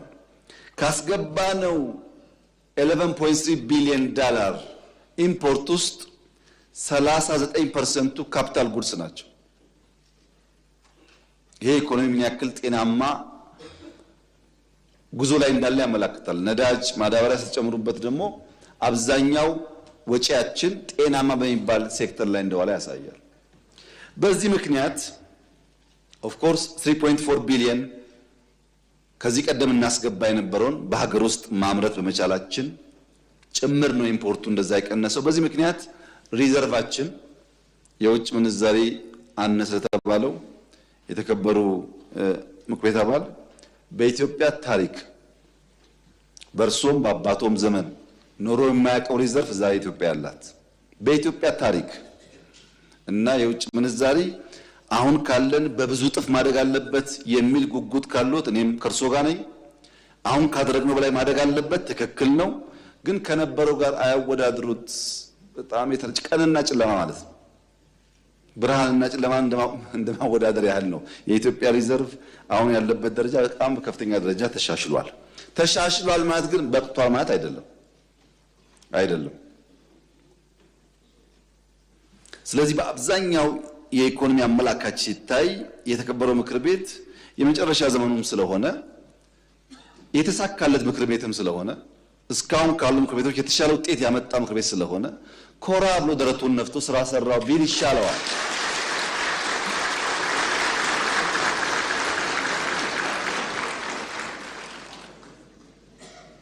እኔ እናንተን ቁጥጥርና ድጋፍ የማየው በዛ መልክ ነው። የተሻለ ስራ ሰርታችኋል ብዬ ነው የማስበው። ውጤቱ የሚያሳየው እሱ ነው። ይሄን ደግሞ ያመጣ ነው እኛ ብቻ ሳይሆን በጋራ ስለሆነ ማለት ነው። ግሽበት በሚመለከት በጣም ጥሩ ኮንሰርን ከብዙ ምክር ቤት አባላት ተነስቷል። የኑሮ ውድነትን በሚመለከት የዋጋ ግሽበት በሚመለከት አሁን እዚህ ጋር በቁጥር እና በፋክት እንወያያለን። ችግሩን ዲና አናደርግም። ችግሩን አፕሪሼት እናደርጋለን። ለመፍታት ማክሲመም ጥረት እናደርጋለን። የተገኘ ውጤት ግን በዜሮ አናባዛም። አንደኛ የዋጋ ግሽበት ኢትዮጵያ ውስጥ የሚያባብሰው የፍላጎትና አቅርቦት መራራቅ ነው። መለያየት አለ፣ መራራቅ። ያን ለመፍታት ምርት እናሳድጋል። ቅድም በግብርና እንዳነሳሁት በኢንዱስትሪ እንዳነሳሁት ምርታማነት ኢትዮጵያ ውስጥ በከፍተኛ ደረጃ እያደገ ነው። ሁለተኛው ምክንያት የገቢ ማነስ ነው። ሰው ያለው ገቢ በጣም ውስን ስለሆነ ለማውጣት የሚገደድባቸው ዋና ዋና አስገዳጅ ኤሪያዎች ካለው ገቢ ጋር አይመጣጠኑም። ገቢ ማሳደግ ያስፈልጋል። ለዚህ ነው አምናም ዘንድሮም ደሞዝ የጨመር ነው። በየዓመት ደሞዝ መጨመር እኮ አይቻልም፣ አይታሰብም። ገቢው በጣም አነስተኛ ስለሆነ ደሞዛውን በቂ ነው ወይ አይደለም። ቅድም እንዳልኳችሁ እኔና እናንተ ስራችን በበቂ ደረጃ ህይወትን ኢንጆይ ማድረግ አይደለም። ማመን አለባችሁ። እኔና እናንተ በቀን 2 እየበላን በቀን 3 የሚበላ ትውልድ መፍጠር፣ እኔና እናንተ ዕዳ እየከፈል የዕዳ ቀንበር ያልተጫነው ሀገርና ትውልድ መፍጠር ነው እንጂ ከነበርንበት አረንቋ አንጻር ኦቨርናይት ገቢው ያደገ ችግር የማይታይበት ኑሮ ለዚህኛው ትውልድ ማምጣት አይቻልም። ልጆቻችን ግን ከዛ እንዲወጡ ማድረግ እንችላለን። ይሄን መግባባት ያስፈልጋል። ለምሳሌ ጡረታ የወጡ ሲኒየር ዜጎች 3 ጊዜ ጨምራል ደሞዝ ጡረታ አበል 3 ጊዜ። ለምን? በጣም ትንሽ ገንዘብ የሚያገኙት ለመኖር ያስቸግራል። ሀገራቸውን አገልግለው የወጡ ሰዎች ናቸው በሚል 3 ተሻሽሎላቸዋል። ይበቃል ወይ? አይበቃም። ባደግን ቁጥር እያየን የሚጨመር ይሆናል። በቀጥታ በጡረታና በደሞዝ የማነካቸውን ሰዎች በድጎማ ነዳጅ ላይ፣ ማዳበሪያ ላይ፣ መድኃኒት ላይ ድጎማ እናደርጋለን። ቢሊየንስ እንደ ሀብታም መንግስት። ለምን? ዜጎቻችን ውስን ገቢን ያላቸው እንደዚህ አይነት ወሳኝ ኮሞዲቲ ላይ ድጎማ ካላደረግን በቀር መኖር ያስቸግራል የሚል እምነት ስላለ። ሌላው ቻሌንጂንግ ኤሪያ የግብይት ስርዓቱ ነው። የተከበረው ምክር ቤት ያስታውሳል። የቅዳሜና እሁድ ገበያ እንጀምር ብዬ ለእናንተ ሳቀርብላችሁ ስንት ዓመት እንደሆነ ባላስታውስም አሁን በሺ የሚቆጠር ቅዳሜና እሁድ ገበያ በየሰፈሩ አለ። ብዙ ችግር እየፈታ ነው። እዛ ግን አልቆምንም።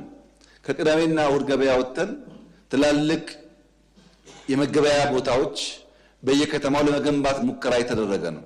ሰዎች ሄደው የአርሶ አደሩን ምርት በቀላሉ የሚያገኙባቸውን ከባቢዎች።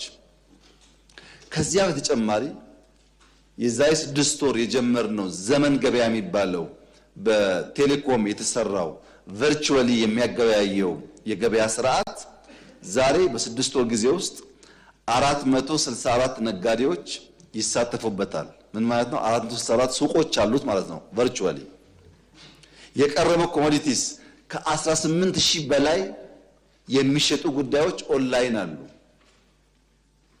ቅርጫ ይጨምራል፣ ቅቤ ይጨምራል። ይሄ ጉዳይ ባህላችን ስለሆነ ማለት አዲስ አበባ ብቻ ሳይሆን ከሞላ ጎደል በሁሉም ከተሞች ይሰራል። 6 ወር ነው። አስቡ 6 ዓመት ሲሆን የት እንደሚደርስ። የእሑድ ገበያ እንደዋዛ ጀመርን፣ በሺዎች ደረሰ። በየሜዳ ከምንሰጣ ቦታ እና በጅለታልን መስራት ጀመር። በዚያ ከምንቆም ቴክኖሎጂ እንጠቀማል። እሱም እድገቱ በጣም ተስፋ የሚሰጥ ነው። የግብይት ስርዓቱ የራሱ ፋይዳ ስላለው ለግሽበት ማለት ነው።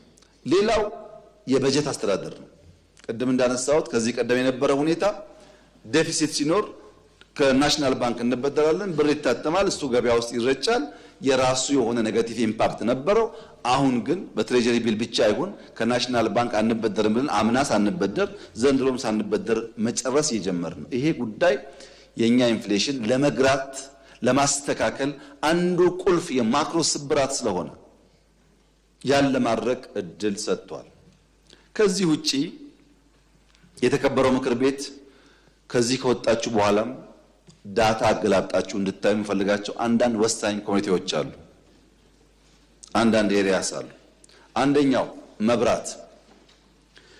የመብራት ቢል ኢትዮጵያ ውስጥ ያለው የመብራት ቢል ከመላ አፍሪካ ዘ ቺፐስት የሚባል የመብራት ቢል ያለው ኢትዮጵያ ውስጥ ነው። ዘ ቺፐስት ከመላ አፍሪካ። ኢትዮጵያ ውስጥ በኪሎዋት አወር 0.05 ሴንትስ ይከፈላል። 0.05 ሳንቲም ነው በኪሎዋት አወር የሚከፈለው። ሩቅ ሳንሄድ እዚህ ኬንያ ብንሄድ 0.19 ሳንቲም በኪሎዋት አወር ይከፍላሉ።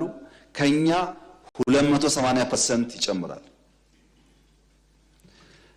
ዩጋንዳ ብንሄድ 0.1 ሴንትስ በኪሎዋት አወር ያስከፍላሉ። ከኛ በ260% ይጨምራል። ሩዋንዳ ብንሄድ 0.13% ያስከፍላሉ፣ 160% ይጨምራል። እነዚህ ሻል ያሉት ናቸው። በዚሁ አካባቢ 500 እጥፍ ይበልጣል። ትቼው ነው እሱ እንዳታው። መብራት በሃውስሆልድ ሌቭል ለዜጎቻችን the cheapest የምናቀርብ ሀገር ነን። ይሄ ለኢንፍሌሽን ቀጥታ ትርጉም አለው። ሁለተኛ ውሃ። በሃውስሆልድ ሌቭል ኢትዮጵያ በሜትር ኪዩብ 0.32 ሳንቲም ታስከፍላለች ለውሃ። ናይጄሪያ ብትሄዱ 0.65 ነው። የኛ 0.32 ነው። የናይጄሪያ 0.65 ነው። ከእጥፍ በላይ ማለት ነው። ኬንያ ብትሄዱ 1.15 ነው የሚያስከፍሉት፣ ከአራት እጥፍ በላይ ማለት ነው። ሳውዝ አፍሪካ ብትሄዱ 2.4 ሴንትስ ያስከፍላሉ። የኛ 0.3፣ የደቡብ አፍሪካ 2.4። ዲፈረንሱን ተመልከቱት። ውሃ በማቅረብም ቺፐስት ነው ኢትዮጵያ ውስጥ ያለው። በቂ ነው ወይ? የጥራት ችግር የለበትም ወይ? አይቆራረጥም ወይ ብለን ጥያቄ ማንሳት እንችላለን። በዋጋ ደረጃ ግን ቺፐስት ነው። ኤሌክትሪክ እንዲቆራረጥ ከሚያደርገው ነገር አንዱ የትራንስሚሽን ላይን ማርጀት ፕሮፐርሊ ያለመስራት፣ በየከተማ የምታዩት ሽቦ ድር፣ እሱን ለመቀየር ነው ኮሪደር የመጣው። እነዚያ ስራዎች ሲሰሩ ሎሱ እየቀነሰ የሚሄድ ከሆነ ብዙ ኢነርጂም ጥቅም ላይ ማዋል ይቻላል። ውሃም እንደዚሁ ነው። ኔትወርኩ ችግር አለበት። ብዙ ስራ ይጠበቅብናል። በዋጋ ደረጃ ግን ከየትኛውም አፍሪካ ሀገር ጋር አንወዳደርም።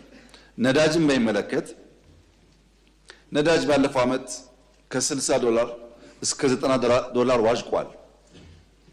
መካከለኛው ምስራቅ በነበረው በምታውቁት ቴንሽን፣ በቀይ ባህሩም በኢራኑም ጉዳይ የነዳጅ ዋጋ ከፍና ዝቅ ብሏል። በየጊዜው መዋዠቁ ከኛ ጋር ምንም ግንኙነት የለውም። የምንገዛው ጉዳይ ስለሆነ ሻጮች ሲጨምሩ ይጨምራል፣ ሲቀንሱ ይቀንሳል።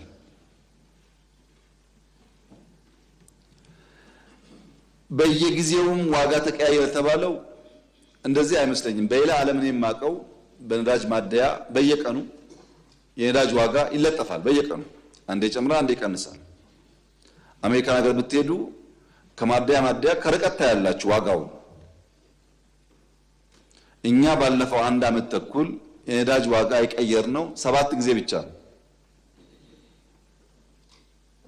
እየተሸከም ነው አብዞርብ እያደረግን በየወሩ ሲጨመር ከጨመርን ህዝባችን ይጎዳል በሚል ማለት ነው።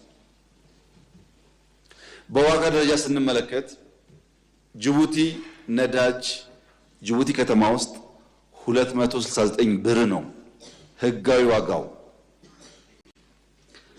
ናይሮቢ 220 ብር ነው ህጋዊ ዋጋው። ካምፓላ 218 ብር ነው ህጋዊ ዋጋው። አዲስ አበባ 129 ብር ነው ህጋዊ ዋጋው።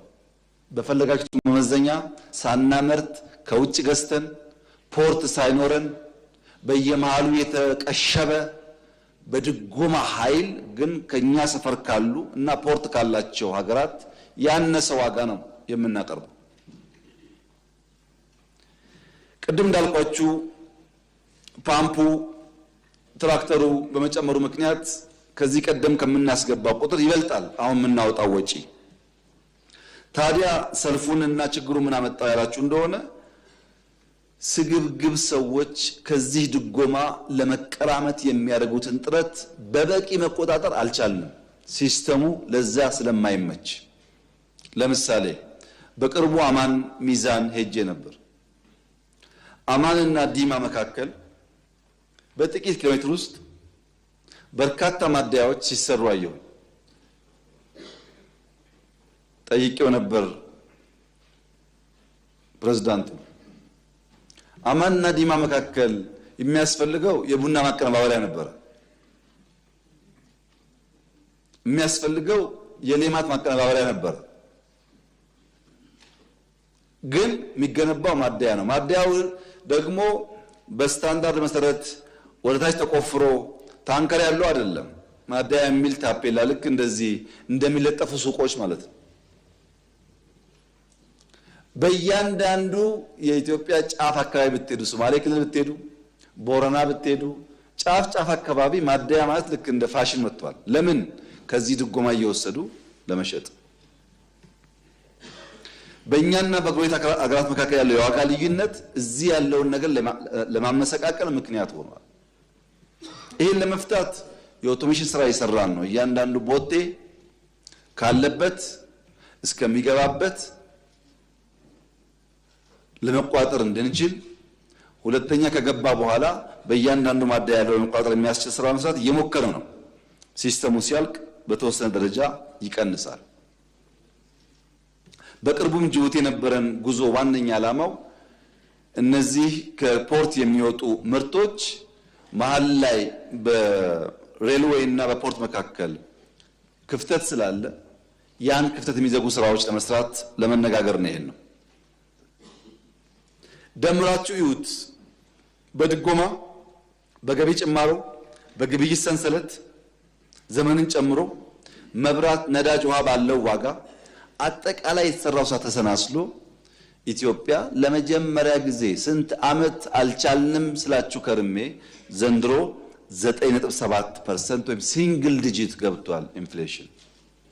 ይሄ ትልቅ አቺቭመንት ነው፣ ትልቅ ድል ነው። ማንቋሸሽ ሳይሆን የቀረው መጨመር ነው ያለብን፣ በብዙ ልፋት በብዙ ስራ የመጣ ውጤት ስለሆነ።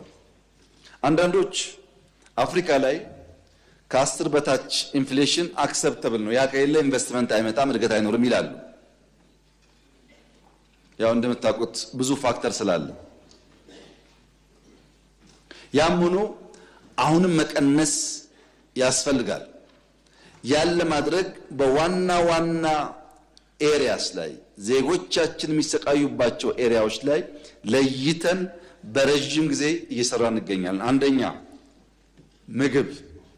ምግብ ማምረት፣ ምግብ በበቂ ማሰራጨት። አዲስ አበባ ውስጥ አሁን ከኮሪደር ጋር ተያይዞ የሚገነቡ ፉድ ኮርቶች በመቶ ይቆጠራሉ። ይሁነን ብለን ምግብ ላይ እየሰራን ያለ ነው።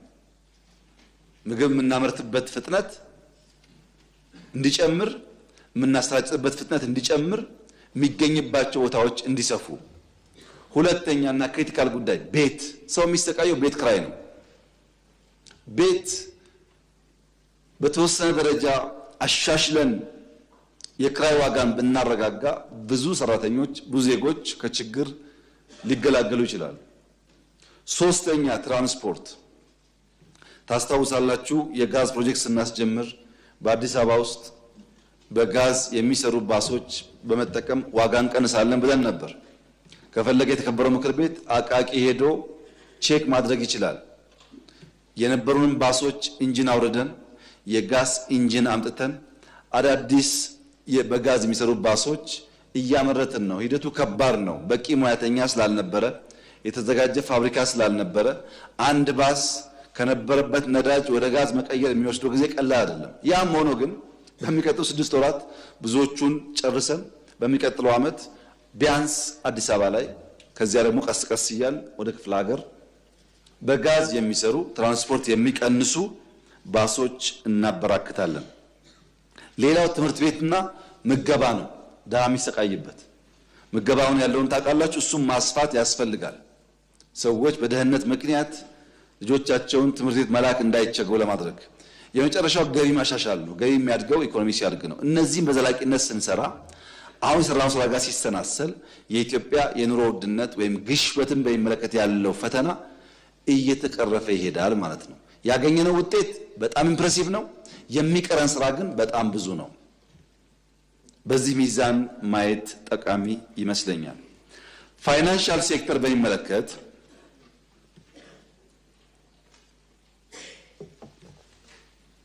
ፋይናንሻል ሴክተር ቀድሜ እንዳነሳሁት አንዱ መቀየር የምንፈልገው ኤሪያ ነው።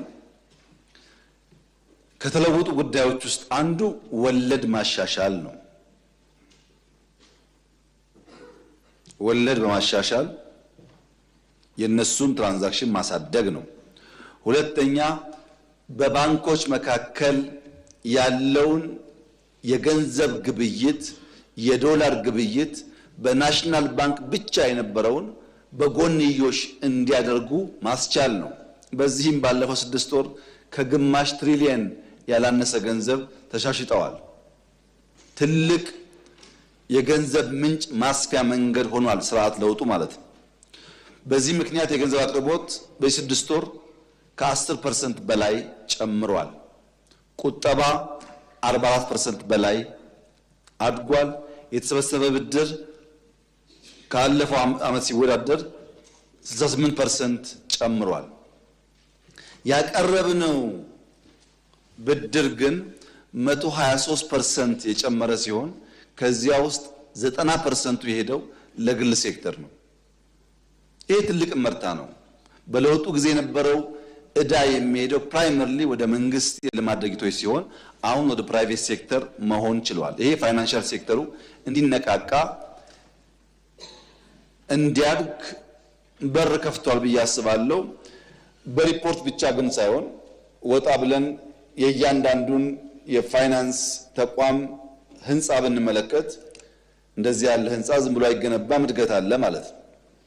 ሁሉም ባንኮች ለማደግ ጥረት እያደረጉ ነው። ይህ በእንዲህ እንዳለ ለውጭ ባንኮች ሴክተሩ መከፈቱ ችግር አያመጣም ወይ? የኛዎቹን አያቀጭጭም ወይ? አይጎዳም ወይ? እንዴት ይታያል ተባለው ትክክለኛ ኮንሰርን ነው። ላለፉት 20-30 ዓመታት የኢትዮጵያ ባንኮች ካለ ውድድር ብቻቸውን እንዲሰሩ ሙከራ ተደርጓል። በዚያም የተገኘ ውጤት፣ ልምድ፣ ሀብት አለ። ግን ሀብቱ ማደግ ባለበት ደረጃ እያደገ አይደለም። ባንኮች ባንክ መሆን ባለባቸው ደረጃ የማደግ ሂደታቸው በውድድር መታጣት ምክንያት ውስንነት ገጥሞታል። ለዚህም ሲባል የውጭ ባንኮች ቢገቡ ካፒታልና ቴክኖሎጂ ስለሚያመጡ ለአጠቃላይ እድገት ብቻ ሳይሆን የኛን ፋይናንሻል ሴክተር ማሳደግ ሚና ይኖራቸዋል። ልክ ሳፋሪኮም መጥቶ ቴሌኮምን ከተኛበት እንዳነቃነቀው ማለት ነው። ያግዛል። ይሄ ደግሞ ዝም ብሎ አይደለም። የኛ ባንኮች ከአጠቃላይ ኢኮኖሚው ያላቸው ድርሻ ከ5 እስከ 7% ብቻ ነው። የኛ ባንኮች ኬንያ ግን ስንሄድ ከ6 እስከ 8% ድርሻ አላቸው። ለምን? የውጮችም ስላሉ። ናይጄሪያ ስንሄድ ከ10 እስከ 12% ከአጠቃላይ ኢኮኖሚ ባንኮች ድርሻ አላቸው፣ በርከት ያሉ የውጭ ባንኮች ስለሚንቀሳቀሱ። ደቡብ አፍሪካ ደግሞ ከ13 እስከ 15% ከአጠቃላይ ኢኮኖሚው የባንክ ሴክተር ድርሻ አለው። ለምን? ለረጅም ጊዜ የፕራይቬት ባንኮች የደረጃ አቅም ስለገነቡ የውጩን ጨምሮ።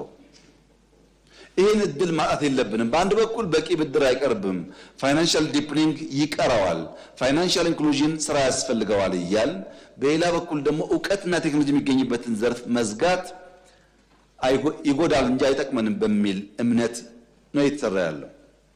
ያ ሲሆን ግን ከውጭ የምናስገባቸው ባንኮች እንዳለ መጥተው የኛን ባንክ አቅም የኛን ባንክ ውስን ልምድ የሚያንኮታኩቱ እንዳይሆኑ ምን ጥንቃቄ ይደረጋል ለሚለው፣ አንደኛ የውጭ ዜጋ በዜጋ ደረጃ በኢትዮጵያ ባንኮች ውስጥ ኢንቨስት ማድረግ የሚችለው ማክሲመም 7% ነው አንድ ዜጋ። ሁለተኛ ተቋማት ከሆኑ ኢንስቲትዩሽንስ ከሆኑ ማክሲመም 10% ነው ኢንቨስት ማድረግ የሚችሉት። ስትራቴጂክ ኢንቨስተር የምንላቸው በፋይናንሻል ሴክተር የሚገቡ ከሆኑ ማክሲመም 40% ነው ሼር መያዝ የሚችሉት። በድምሩ የውጭ ባንኮች በተሰራው ሪፎርም የተከፈተው ማክሲመም 49% ሼር እንዲይዙ ነው። የግል የተቋም የነዛ የስትራቴጂክ ኢንቨስተር ተደምሮ 49% ሼር ነው የሚይዙት። ይሄ ራሱ የሚሆነው 5 ለውጭ ባንኮች የሚሰጥ ላይሰንስ በ5 ዓመት ጊዜ ይፈጸም ነው ያልነው። እና ምክር ቤት መጠየቅ ያለበት በጣም ኮንሰርቫቲቭ ናችሁ፣ ከፈታ አድርጉት፣ ይሄ በቂ አይደለም ካላችሁ ትክክለኛ ነው። እኛ ስላለቀቀን የድሮ በሽታ በጣም በትንሹ ነው የከፈትነው እንጂ ያን ያክል የኛም ባንኮች በሚያጠፋ መንገድ የተከፈተ አይደለም። 5 ላይሰንስ በ5 ዓመት ማክሲመም 49% ሼር ምን ጉዳት አለው? ከመጣ የግድ ከኛ ባንኮች ጋር ይሰራል ማለት ነው። የኛ ባንኮች ቢያደርጉስ ምን ይመከራል ለተባለው፣ የኛ ባንኮች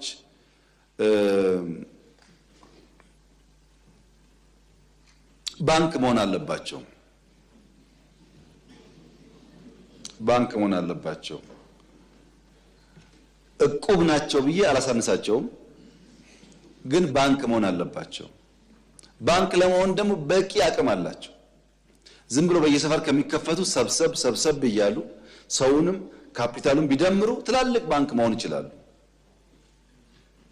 እንደ ሱቅ ቤት መሆን የለበትም። ባንክ ለኢትዮጵያ ጠንካራ 5-10 በቂ ነው። ጠንከር ካለ አሁን እንደምታውቁት ዲጂታል ዓለም ስለሆነ በዛም ስለምንጠቀም ማለት ነው። በየቦታ ከምንከፍት ሰብሰብ ቢሉ ይመከራል፣ ይመረጣል። አሊያ ውድድሩ ቀላል አይሆንም ማለት ነው። እስካሁን ባለው የፋይናንሻል ሴክተር ሂደት እነሱ እንዳይጎዱብን በጥንቃቄ ስለሆነ የውጮቹ ሲገቡ ተጨማሪ ካፒታልና ቴክኖሎጂ እናገኛለን እንጂ የሚፈራው ስጋት እምብዛም ይኖራል ብዬ አላስብም። በተለይ ባንኮቹ ላይ ባንክ መሆን የቻሉት ብዙ የሚጎዳሉ ብዬ አላስብም። ሌሎቹ ደግሞ ከሌላው ጋር የተሰናሰሉ ለማደግ ጥረት እንደሚያደርጉ ተስፋ አደርጋለሁ። የስራ እድል በሚመለከት ስራ ተቀዛቅዟል፣ ስራ የለም ለተባለው በጥቅል መልስ በ6 ወር ውስጥ 2.6 ሚሊዮን ሰው ስራ አግኝቷል። ባለፉት 20 ምናምን ቀናት ደግሞ 670 ሺህ ገደማ ከዚያ በላይ ሰዎች ስራ ይዘዋል። ይሄኛውን ወር ከጨመር ከ3.3 3.4 ሚሊዮን በላይ ሰው ስራ ይዟል። ይሄ ድሮ በነበረን ፊገር በአመት የምናሳካው ነው። ለምን ሆነ? በየቦታው የገጠር ኮሪደር፣ የከተማ ኮሪደር፣ ኢንዱስትሪ፣ ግብርና፣ ማዕድን፣ ሜጋ ፕሮጀክቶች በተለይም አዳዲስ ፍሪ ትሬድ ዞኖች መፈጠር በመጀመራቸው በርከት ያለ ሰው ስራ እያገኘ ይገኛል። ይሄ ብቻ ግን አይደለም። የውጭ የስራ እድል ባለፈው 6 ወር ይሄኛውን ከጨመርን ይጨምራል ከ350 ሺህ በላይ ሰው የውጭ ስራ ዕድል አግኝቷል። ከነዚህ ውስጥ ከ7 እስከ 10 ሺህ የሚጠጉት ስኪልድ ፕሮፌሽናልስ ናቸው። ከእንግሊዝ፣ ከጀርመን፣ ከፈረንሳይ፣ ከሳውዲ ከብዙ ሀገራት ጋር በፈጠርነው ስምምነት ሰዎች ሰልጥነው እዚህ መጠነኛ ቋንቋ መጠነኛ እውቀት ይዘው ተፈትነው ነው የሚሄዱት። ባንክ አካውንት ከፍተው ልክ ሌላ ሀገር እንደሚደረገው በተወሰነ ጊዜ ዓመት ስራ ውስጥ በቂ ገንዘብ ይዘው ሀገራቸው ለመመለስ የሚያስችል በጣም ጤነኛ በሚባል ሴክተር የሚሳተፉ ናቸው። ይሄ ከዚህ ቀደም አልነበረም። ሶስተኛ ሪሞት ጆብ ያልነው ቨርቹዋሊ እዚህ ተቀምጠው ለውጭ ኩባንያ መስራት የሚባል ነገር ከጀመርነው እኮ ገና ዓመት አልሞላም። ባለፉት 6 ወራት ከ20 ሺህ ሰው በላይ እዚህ አዲስ አበባ ሆኖ ለውጭ ኩባንያዎች ቨርቹዋሊ የሚያገለግሉ ሰው ስራ ይዟል። ይሄ አዲስ ዊንዶ ነው፣ አዲስ የስራ መስክ ነው። በእነዚህ ሁሉ ተደማምረው በ6 ወር 3.6 ገደማ በ7 የዚህኛው ወር ከጨመርን ግን ወደ 3.34 ሚሊዮን ገደማ ሰው ስራ ይዟል። በቂ ነው አይደለም። አሁንም በጣም በርካታ ስራ መፍጠር አለብን፣ ሰው ብዙ ስለሆነ። ጅማሮ ውጤታችን ግን የሚያሳየው የመነቃቃት ምልክት እንዳለ ነው። ማዳበሪያው፣ ሪፋይነሪው፣ በክሪፕቶ ማይኒንግ የምንሰራቸው ስራዎች፣ የኤርፖርቱ ሲጨማመሩ በርካታ ሰዎች የበለጠ ስራ ዕድል እንደሚያገኙ ይጠበቃል። የመጨረሻው ጉዳይ ከቤት ጋር የሚነሳ ነው። ኢኮኖሚ በመልክ የተነሳው ቤት ችግር አለ የተባለው ትክክል ነው። የቤት ልማት ፖሊሲ በቅርቡ እንዳጸደቅን ይታወቃል። በሚቀጥሉት 5 ዓመታት 1.5 ሚሊዮን ቤት በመንግስት በግል በመንግስትና ግል አጋርነት መገንባት አለብን ብለን በጣም ሰፋፊ ስራዎች ጀምረናል። ፖሊሲው ጸድቋል። ሁለተኛ ተከታዩ ስራ ኢትዮጵያ ውስጥ የሞርጌጅ ስርዓት የለም። አንድ ሰው በሱና በሪል ስቴት ቢልደሩ መካከል ባንክ ዋስ ሆኖ ሰውየው ከባንክ ጋር ቢልደሩ ከባንክ ጋር የሚዋዋሉበትና ቢልደሩም ሳይጎዳ ገዢውም ለባንክ በየወሩ ከሚያገኘው እየከፈለ የቤት ባለቤት የሚሆንበት ስርዓት ወይም ሞርጌጅ ኢትዮጵያ ውስጥ አልነበረም። እሱን ለመፍጠር የባንክ ዝግጅት እያደረግን ነው። ፖሊሲ እያዘጋጀን ነው። ያ ጊዜው ሲደርስ ስንጨርስ የምናሳውቅ ይሆናል። የመሬት ዝግጅት እያደረግን ነው። የፋይናንስ፣ የመሬት፣ የቴክኖሎጂና የዲዛይን ስራ እየሰራ ነው። ለምሳሌ እስካሁን የገነባናቸው ቤቶች የክራይ ቤት ብትወስዱ 4 ቤድሩም አፓርትመንት ሲገነባ በካሬ ስለሚሸጥ የሚገዛው ሰው በጣም ውስን ነው። 1 ቤድሩም ሲሰራ በ3 ቀን በ4 ቀን በ5 ቀን ያልቃል ተሽጦ። ለጊዜው ዲማንዱ ያለው 1 ቤድሩም 2 ቤድሩም ነው ማለት ነው። ከዚህ ቀደም የነበረው ዲዛይን ሰማው ሞዲፋይ ማድረግ ያስፈልጋል። ቤቶች ሲገነቡ አንድ ሰፈር እዛው አካባቢ ትምህርት ቤት፣ እዛው አካባቢ ሱቅ ቤት፣ እዛው አካባቢ ልጆች መጫወቻ ከሌለ ቤት አለ ትምህርት ቤት ፍለጋ ደግሞ ረጅም መንገድ ስለሚጓዙ በትራንስፖርት ወጪ ያስከትላል። ያ እንዳይሆን ቤት ስንገነባ አብረን ማሰብ ያለብን ነገር ሊቨብል ኔበርሁድ መሆኑን ማረጋገጥ ያስፈልጋል። ለዚያ ዲዛይን እና መሬት ዝግጅት የተሰራ ነው። በከተማ ፈንክሽናል የሆነ ከባቢ ለመፍጠር እየተሰራ ያለው ስራ የተከበረው ምክር ቤት እንዴት እንደሚያይ እኔ ባላቅም በቅርቡ እንደምታውቁት በጣም በርካታ ሰዎች ከውጭ ይመጣሉ። ከውጭ የመጣ ሰው የመጀመሪያ የንግግር ሰላምታው አዲስ አበባ እንደዚህ ያለ ውብ ከተማ መሆኑን በፍጹም አልገመትኩም፣ እንዴት አድርጋችሁ ሰራችሁት የማይል የውጭ ዜጋ የለም። ስላለንበት ስለምንኖርበት እምብዛም ስራው የማይገባን ሰዎች በተለይ የምንችል ሰዎች ከግሉ ሴክተርም ጭምር የኔ ምክር ወጣ እያላችሁ እያያችሁ ነው። ብዙ ሀገራት ከዚህ ቀደም ባየንበት ቦታ ላይ ወይም ዝቅ ብለው ነው ያሉት። የሚታይ መሻሻል ያለው እኛ ጋር ነው። ይሄ እውነት ነው። ምንም የሚካድ ጉዳይ አይደለም። ማን ሰራው? የእናንተ ልጆች፣ የእናንተ እህቶች፣ የእናንተ ወንድሞች። አሁን እዚህ ቦሌ መድኃኒዓለም ጋር የሚሰራውን ስራ ተመልከቱ። ቦሌ መድኃኒዓለም ድሮ እናውቀዋለን ምን እንደሚመስል። አሁን የሚሰራውን ተመልከቱ። ማን ሰራው? ወጣቶች፣ ሴቶች። መቼ? ሚድናይት። የነሱን ስራ እንዳናራክስ ይሄ ጅማሮ መልካም ስለሆነ በገጠር መሻገር፣ በገጠር ኮሪደር እኔ እንኳን በጣም በርካታ ቦታዎች የጀማመርናቸውን አስመርቅ ያለው እንዳያችሁ ተስፋ አደርጋለሁ። እናንተም ስትሄዱ ተመልከቱ። በእያንዳንዱ ወረዳ ቢያንስ አንዳንድ ቦታ የተገነባ ነው ያለው። በገጠር ውስጥ ያለ አርሶ አደር ቤት ሶላር ያለው፣ ባዮጋዝ ያለው፣ ከብትና አርሶ አደር ተለያይቶ የሚኖርበት አውድ ለመፍጠር እየሞከር ነው። ለምን? ቅድም ጤና የተባለው በጀት እዛ ላይ ስለሚሰራ ማለት ለጤና ከመመደብ በሽታው እንዳይመጣ መስራት በጣም ስለሚያግዝ። ሪቨርሳይድ ፕሮጀክት ጤና ነው። ወኮይ ጤና ነው። ባይክሩት ጤና ነው። መብራት ጤና ነው። የተከበራችሁ ምክር አባላት እዚህ ፓርላማ 4 ኪሎ ጋር ከዚህ ቀደም ሰዎች ወክ እያደረጉ ሲሄዱ ጉድጓድ ገብተው እግራቸው 2-3 መስፈሩን አታውቁም። እኔ አውቃለሁ። እዚህ ለምን? ጨለማ ስለሆነ ስለማይደፈን ጉድጓድ ሰው እየተጓዘ ይወድቃል። ከዛ ሕክምና ይሄዳል። ከዛ መድኃኒት ይላል፣ እግሩ ይሰበራል፣ ቤተሰብ ይጎዳል። መብራት ጤና ነው። ወክወይ ጤና ነው። ግሪን ኢንቫይሮንመንት ጤና ነው። ይሄ ሁሉ በጀት ሲሰናሰል የኛ የሚያንስ አይመስለኝም። የክረምት በጎ ፈቃድ በመንግስትና በግል አጋርነት የሚሰሩ ቤቶች ሲደማመር እንቅስቃሴው ጥሩ ነው። እኛ ግን ምን ያደረግን ነው? የቤት ግንባታ ከፍተኛው ፈተና ግብአት ነው፣ ኢንፑት ነው። ብረት ከኦሩ በስተቀር ከሞላ ጎደል በርካታ ብረት ፋብሪካዎች ስላስፋፋን ባለፉት ዓመታት ቫልዩ አዲሽን ላይ ጥሩ ነው ያለነው። ኦር ላይ ጀማመርናቸው ጉዳዮች አሉ። እሱም ካሳካን የብረት ጉዳይ መልስ ያገኛል፣ ትልቁ ስራ ይመለሳል ማለት ነው። ሁለተኛ ሲሚንቶ ታውቃላችሁ፣ የግልም ቢሆን መንግስት በቀጥታ እየመራ እንዴት እንዳሳካው ሲሚንቶ እየጨመረ መሄድ አለበት። ዳንጎቴም ይጨምራል፣ ሌሎችም ጨምሮ መስፋት አለበት። ሲሚንቶ ከሰፋ ለግንባታ ስለሚያግዘን አልሙኒየም አንከር ኢንቨስተርስ እያመጣን ያለነው በርካታ አልሙኒየም እየገባ ስለሆነ ኦልሞስት ስምምነት ላይ ደርሰናል። ያ ከተሳካ ትልቅ ምርታ ነው። ግራናይት፣ ማርብል ሰፋፊ ስራ የተሰራ ነው። በተለይ ሴራሚክ በሚቀጥለው ዓመት ኦልሞስት 100% ኢትዮጵያ አታስገባም። እስካሁን ቤት እንገነባው ድንጋይ ተሸክመን አመጣን።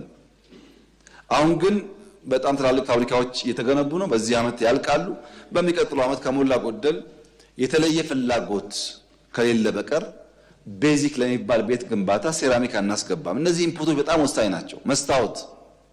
መስታወት ማክሲመም 1 ዓመት ሊፈጅብን ይችላል። መስታወት፣ ሴራሚክ፣ ግራናይት፣ ማርብል፣ አልሙኒየም፣ ሲሚንቶ፣ ቀስ ብሎ ደግሞ ብረት፣ እነዚህን ካሟላን አሁን የተፈጠረ ያለው እጅ የፈታ ወጣት ተደምሮ ብዙ ቁጥር ያለው ቤት መገንባት ይቻላል። ግን ይሄ ብቻ አይደለም። የቤት መስሪያ ፋብሪካ እያመጣን ነው። ምን ማለት ነው? እዚህ አዋሬ ላይ ሁላችሁም እንደምታስታውሱት በ3 ወር G+10 እና ከዚያ በላይ አሳክተን አሳይተናል መስራት እንደሚቻል ቀን ከሌት። አሁን ግን አንዳንድ ቦታ እየሞከርን ያለነው በ3D ዲዛይን የተሰሩ ቤት የሚሆኑ ምናልባት ከጥቂት ወራት በኋላ ሲያልቁ ልታዩ ትችላላችሁ። ፋብሪካዎች እያመጣን ነው። በአንድ ወር ብዙ ቤት የሚገነቡ ማለት ነው። እነዚህ ኢንፑቶች ካሉ ፋብሪካው ከመጣ በቀላሉ ቤት ማስፋፋት ኢትዮጵያ ውስጥ የሚያስችል ነገር መፍጠር ይቻላል። ከሞላ ጎደል በአፍሪካ ፈጣን እድገት እያመጡ ካሉ ጥቂት ሀገራት ግንባር ቀደም ሆኖ ሊታይ የሚችል የኢኮኖሚ እድገት ያለው ኢትዮጵያ ውስጥ ነው። እንደ ከዚህ ቀደሙ የ10% ጂዲፒ ግሮዝ ሳይሆን በየመንደር በየሰፈራችሁ የሚታይ ማለት ነው። የሚታይ ፕሮጀክት በመጨረስ ከተማን በመቀየር ገጠርን በመቀየር በእያንዳንዱ ሴክተር ለውጥ ማምጣት የሚታይ የሚጨበጥ እድገት ኢትዮጵያ ውስጥ አለ። ካለንበት አረንቋ አንፃር የአሁኑ እድገት ገና የብዙ ዓመታት ስራ ይፈልጋል። 20-30 ዓመት ኮንቲኒዩስሊ ካላደግን በቀር ካለንበት ደህንነት ጋር አይመጣጠንም። ይሄ ተስፋ አሁን የጀመርነውን በሚቀጥለው 10 ዓመት በዚሁ መልኩ አግሬሲቭሊ ከቀጠል ልጆቻችን እርዳታ፣ ደህንነት፣ የምግብ ችግር፣ የመሳሰሉ ጉዳዮች ጋር ምናልባት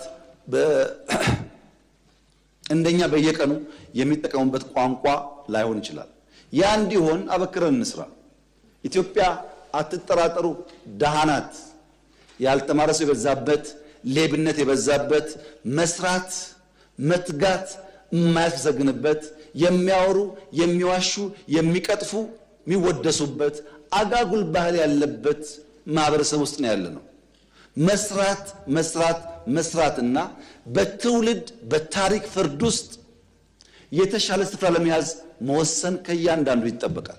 ለዚህ ተቃዋሚ መሆን አያስፈልግም፣ ሴት መሆን አያስፈልግም፣ ወንድ መሆን አያስፈልግም። እያንዳንዱ ዜጋ በዚህ ጉዳይ ላይ የተሰናሰለ አቋም ከያዘ ኢትዮጵያን መለወጥ እንችላለን። ትልቅ ፖቴንሻል ያለው ሀገር ነው። ስማርት በጣም ፈጣን ልጆች ናቸው እየመጡ ያሉት። ታውቃላችሁ ልጆቻችሁን በጣም ፈጣኖች።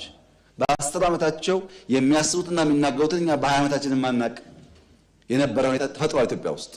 ይህን ተገንዝበን በርትተን ብንሰራ የሀገራችን እድገት ይረጋገጥ ይችላል። ካደግን ደግሞ እነዛ ምንላቸው ጥቃቅን ችግሮችም ሊደፈቁ ስለሚችሉ የተከበረው ምክር ቤት አሁን ወደ ምርጫ ሰፈራችሁ ስትመለሱ እያንዳንዷን ፕሮጀክት እያንዳንዷን ልማት የማየት እንዲቀላጠፍ ማድረግ፣ የሚሰንፉ ሰዎች ይበልጥ እንዲሰሩ ማድረግ፣ ህዝብ ማስተማር ከሁላችን የሚጠበቅ ተግባር እንደሆነ መግለጽ እፈልጋለሁ። ለተገኘው የኢኮኖሚ ውጤት የኢትዮጵያ ፌደራላዊ ዲሞክራሲያዊ መንግስት በከፍተኛ ደረጃ ኩራት ይሰማዋል። ይሄ ምክር ቤትም የዚህ ኩራት አካል እንደሆነ ተስፋ አደርጋለሁ። አመሰግናለሁ።